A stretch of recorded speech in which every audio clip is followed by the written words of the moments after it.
والسلام على من لا نبي بعده. أما بعد فأعوذ بالله من الشيطان الرجيم. قال الله تبارك وتعالى في كلام المجيد بالقرآن الحميد: ومن أحسن قول ممن دعا إلى الله وعمل صالحا وقال إنني من المسلمين ولا تستوي الحسنة ولا السيئة ادفع بالتي هي أحسن إذا الذي بينك وبينهم عداوة كأنه ولي حميم. فقال النبي صلى الله عليه وسلم: الكيس من دان نفسه وعمل لما بعد الموت والعاجز من اتبع نفسه والله أغلق من دعا على الله. صدق الله العظيم وصدق رسوله النبي الكريم. قال صلى الله عليه وسلم: اللہ جل جلالہ نے انسان کو زندگی گزارنے کے لیے دو راستے دیے ہیں. ایک راستہ وہ ہے جس پر دنیا کی بھی کامیابی کی ضمانت ہے اور اخروی زندگی بھی کامیابی کی ضمانت ہے. اور ایک راستہ وہ ہے کہ جس میں نہ دنیا کی کامیابی کی ضمانت اور نہ اخروی زندگی بھی ناکامی کامیابی کی ضمانت ہے. اور وہ کیا ہے؟ امر بالمعروف نہی عن المنکر. کہ امام الانبیاء صلی اللہ علیہ وسلم نے ارشاد فرمایا کہ جب تک تم امر بالمعروف اور نہی عن المنکر کرتے رہو گے تب تک اللہ کی مدد جو ہے وہ اترتی رہے گی.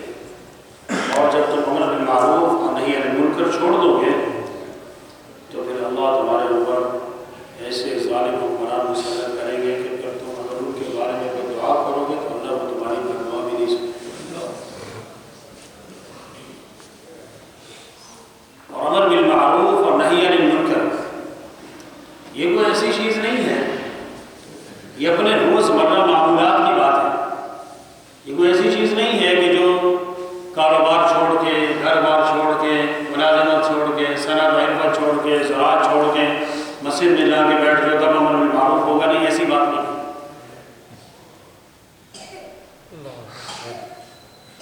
رشتہ دار عزیز و اقارب چھوڑ دو تو نہی عن المنکر ہوگا، یہ ایسی بات نہیں ہے.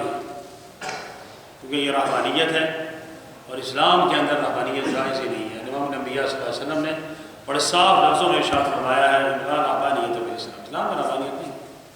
حساب کا ادیان میں تھی اس طرح کی چیزیں. اگر دکان پہ بیٹھا تاجر اپنی خرید و فروخت میں حرام اور حلال کی تمیز کر رہا ہے تو یہ امر بالمعروف ہے.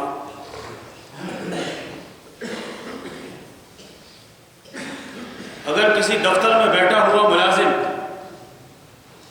اپنے جو وقت اس نے دیا ہوا ہے، جس کی وہ تنخواہ لے رہا ہے، اس کو پورا وقت ادائیگی کے ساتھ، پوری محنت کے ساتھ، تندوری کے ساتھ اپنی جاب کر رہا ہے، ملازمت کر رہا ہے، اپنا کام کر رہا ہے تو یہ امر بالمعروف ہے.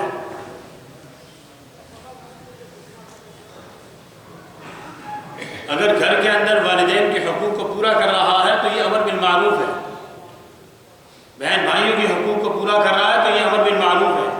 بیوی بچوں کے حقوق کو پورا کر رہا ہے تو یہ امر بالمعروف ہے. زندگی کے ہر شعبے میں ہر آدمی بیٹھ کر جس میں وہ لگا ہوا ہے، اگر اس کو پورے شرعی طریقے، شرعی احکامات کے مطابق کر رہا ہے اور اس کے جائز اور ناجائز اور حق اور ناحق کی اور حرام حلال کی تمیز کر رہا ہے تو وہ وہی بیٹھا امر بالمعروف کر رہا ہے.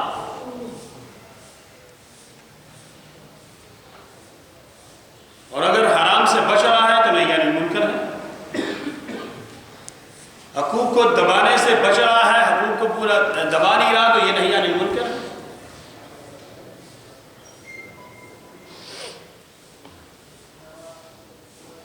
اب جب اس کے مطابق زندگی گزارے گا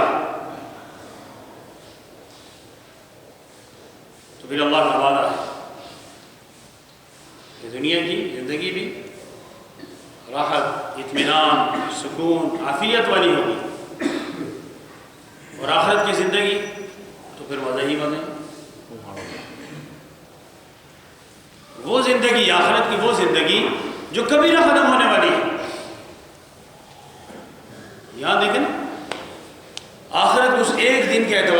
50,000 سنہ قرآن کریم نے کہا ہے، ایک دن 50,000 سال کا ہو۔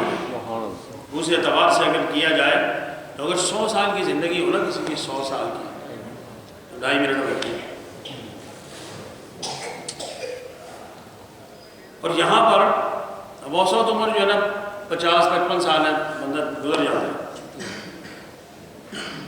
اب جس کی عمر 70 سال 65 سے اوپر ہو تو لوگ بڑی حسرت سے دیکھتے ہیں اس کو، اور 80 سال سے اوپر چلا جائے تو اور حسرت ہوتی ہے۔ جب 100 سال تو شاد و نادر اپنی ہوتے ہیں، 100 سال سے اوپر تو کہتے ہیں یار بڑی لمبی عمر پائی ہے، بڑی لمبی عمر پائی ہے۔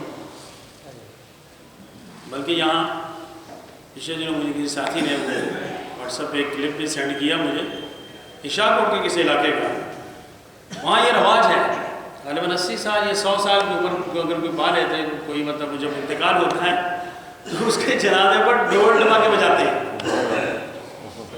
مجھے باقاعدہ وہ ویڈیو انہوں نے مجھے سینڈ کی ساتھی نے کسی نے، کہ جو وہ میت جا رہی ہے اور اس کے آگے وہ ڈھول والا جو ہے نا وہ ڈھول بجا رہا ہے کہ جناب یہ مطلب ہے کہ اپنی زندگی پوری گزار کے ہٹا کے، اس کو پنجابی کہتے ہیں نا زندگی ہٹا کے گئے۔ ویسے بھی حدیث مبارکہ میں آتا ہے کہ جب 80 سال سے اوپر چلا جاتا ہے تو حدیث مبارکہ کے الفاظ ہیں اسیر اللہ فی الارض، کہ وہ پھر زمین پر اللہ کا قیدی ہوتا ہے۔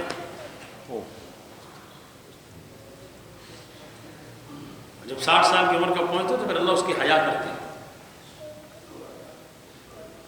جو اللہ سے مانگتا ہے تو اللہ خود فرماتے ہیں کہ پھر مجھے حیا آتی ہے کہ سفید بالوں والا ہم نے ہاتھ اٹھائے اور میں اس کے ہاتھوں کو خالی لٹا دوں، مجھے حیا آتی ہے۔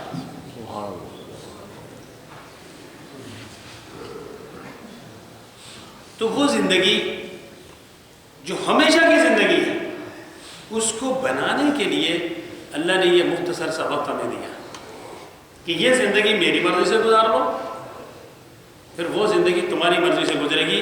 یہ قرآن کہتا ہے کہ جنت میں وَلَكُمْ فِيهَا مَا تَشْتَهِي أَنفُسُكُمْ وَلَكُمْ فِيهَا مَا تَدَّعُونَ، جنت میں زندگی کیسی گزرے گی؟ جو تمہارا دل چاہے گا۔ یہ زندگی، جنت کی زندگی کیا ہے؟ جو تمہارا دل چاہے۔ یہاں پر نہیں، اللہ مانتا ہے جو من چاہی زندگی، دنیا میں دل چاہی زندگی گزارے گا اس کو آخرت میں کوئی حصہ نہیں ملے گا، کیونکہ نفس ہمارا ہے تو نفس و شیطان کے کاموں میں ہے۔ یہ 2.5 منٹ کی زندگی اللہ اور اس کے رسول کی مرضی سے گزار لے، امر بالمعروف و نہی عن المنکر کے مطابق گزار لے، تو پھر ہمیشہ کی زندگی اللہ پھر کھلی چھوٹ دیں گے، جاؤ اپنی مرضی سے۔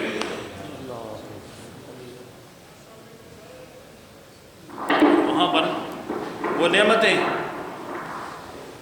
قرآن کہتا ہے نا کہ جنت کی جو نعمتیں ہیں نا وہ تو کسی کے ذہن میں تصور میں نہیں آ سکتا، تصورات میں بھی نہیں بندہ پہنچ سکتا جنت کی نعمتوں کو۔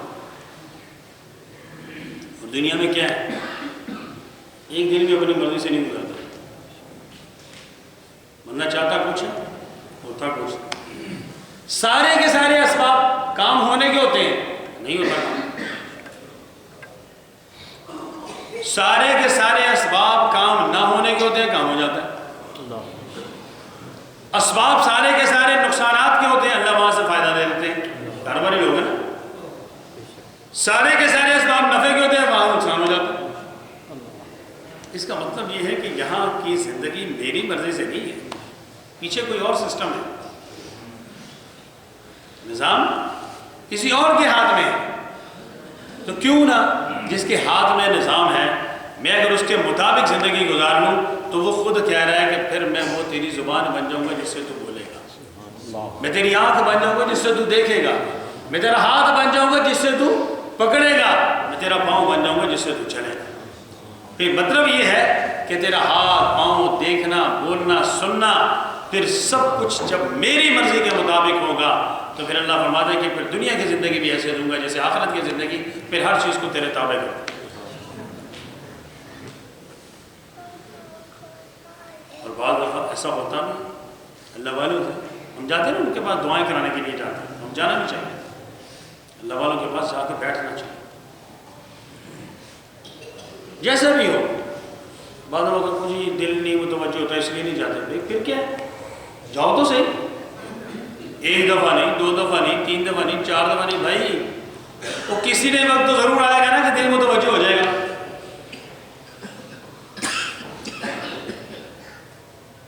ذکر میں آپ نے مشغول رہے، دل نہیں لگتا، کوئی بات نہیں، کرتے رہو، لیکن وقت ضرور آئے گا کہ دل لگے گا۔ پھر جب دل اتنا لگے گا کہ پھر جب ذکر نہیں کرو گے تو دل نہیں لگے گا۔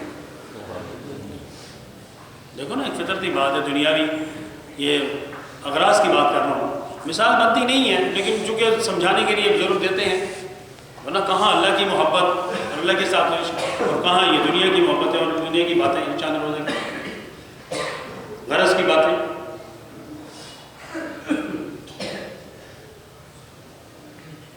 تو جس سے دل لگی ہوتی ہے پھر بلا وجہ اس کا تذکرہ کرنے کو دل کرتا ہے۔ اللہ والے جو ہے وہ چونکہ دل لگی اللہ سے کرتے ہیں، اس لیے پھر ان کو بلا وجہ اللہ کا ذکر کرنے میں مزہ آتا ہے، پھر اسی میں مگن رہتے ہیں۔ پھر ان کو دنیا کی کوئی چیز بھی، بڑی سے بڑی چیز بھی ان کے سامنے ہیچ ہوتی ہے، کوئی اس کا اثر نہیں ہوتا، کوئی اس کی کوئی اہمیت نہیں ہوتی۔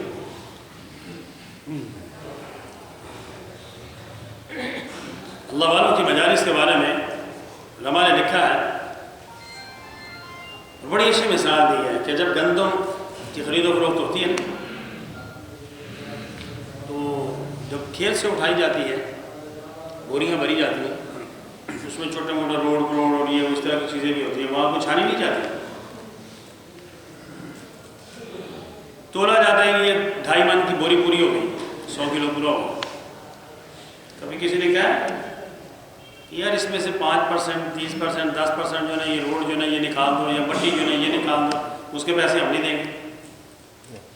مٹی کے پیسے بھی اتنے ہی ملتے ہیں جتنے گندم کے ہیں، روڈ کے پیسے بھی اتنے ہی ملتے ہیں جتنے گندم کے ہیں۔ تو بھائی جب اللہ والوں کی مجلسوں میں بیٹھیں گے تو جب وہ تولیں گے تو ہم جیسے روڈ بھی تل جائیں گے، بیٹھے تو صحیح، پلے کچھ نہیں ہوگا، اس نسبت سے ان کے ساتھ ہم بھی تل جائیں گے بھائی، چاہے تو صحیح ان کی مجلسوں میں، لیکن جانا اصلی لوگوں کی مجلس میں ہے، یہ بھی بات ہے۔ کیوں صحیح سر؟ یہ آج کل جو میڈیا کے ذریعے ادھر آتا ہے نا، جانی پیر شیر آ گئی ہے، نہیں، تلاش کریں، تھوڑے لوگ بیٹھے ہیں، اور یہ پوری یہ دنیا کا جو نظام چل رہا ہے نا، ان اللہ والوں کی وجہ سے چل رہا ہے۔ جو آتا ہے نا حدیث مبارکہ کیا میں آتا ہے کہ جب تک ایک بھی کلمہ پڑھنے والا موجود ہے قیامت قائم نہیں ہوگی، اور جس دن آخری کلمہ پڑھنے والا انتقال کر جائے گا، اس دنیا سے رخصت ہو جائے گا، اسی لمحے قیامت کے آتا ہے۔ یہ کافروں کو نا یقین نہیں ہے اس بات پر، ان کو پتہ نہیں ہے، اس لیے مسلمانوں کو مارتے ہیں۔ ان کو پتہ ہونا، ان کو سمجھ نہیں ہے کہ مسلمانوں کی وجہ سے وہ بھی باقی ہیں۔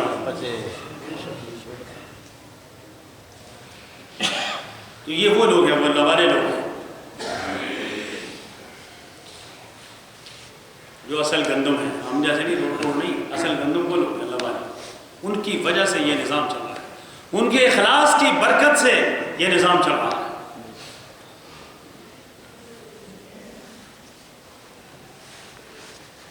اس لیے میرے محترم دوستو، امر بالمعروف ونہی عن المنکر یہ زندگی میں لازم اور ملزوم ہے کہ نیکی کا حکم کرنا، نیکی پر عمل کرنا، پہلے عمل کرنا، پھر دوسرے کو اس کی ترغیب دینا، اور برائی سے پہلے خود بچنا اور پھر دوسرے کو اس سے بچانا۔ یہ ہم سب کا شرعی اخلاقی ذمہ داری ہے۔ جب تک اس کو ہم پورا کرتے رہیں گے، اللہ جل جلالہ زندگی کے ہر کام میں برکت عطا فرمائیں گے، اور اگر اس کو چھوڑ دیں گے تو پھر زندگی کے کسی کام میں بھی برکت کی کوئی ضمانت نہیں ہے۔ یہ امام الانبیاء صلی اللہ علیہ وسلم نے فرمایا۔ اللہ جل جلالہ ہم سب کو